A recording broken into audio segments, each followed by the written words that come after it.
আমরা সবসময় আল্লাহর দেওয়া নিয়ামতকে অস্বীকার করি, ঠিক আছে? আল্লাহকে বিশ্বাস করি না। আর বিশ্বাস করলেও আল্লাহর নিয়মকানুন ধর্ম নিয়ে আমরা খুব একটা মাথা ঘামাই না। বর্তমানে একটা যুগে এমন একটা পরিস্থিতি, আল্লাহ অনেক দিতেছে, ঠিক আছে, তারপরেও আমরা সন্তুষ্ট না।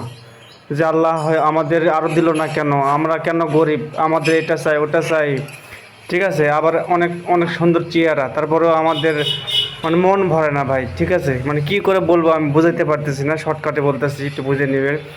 স্ক্রিনে যে ভিডিওতে যে ছেলেটিকে দেখতে পাইতেছেন, ঠিক আছে, এটা হচ্ছে আমাদের পাশে গ্রামের এক ছেলে। তার মুখের দিকে একটু তাকান, আমি একটু ব্লার করে রেখেছি, দেখতে পাবেন তার মুখের মানে কি বলবো, ওই যে বিশ্রী কি যেন একটা উঠছে।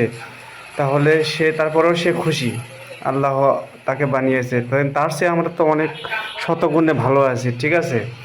দেখুন সে একটা বিরল রোগে আক্রান্ত, তো তার চেয়ে আমরা ভালো আছি, তাহলে আমরা অবশ্যই আলহামদুলিল্লাহ বলবো, তাই না?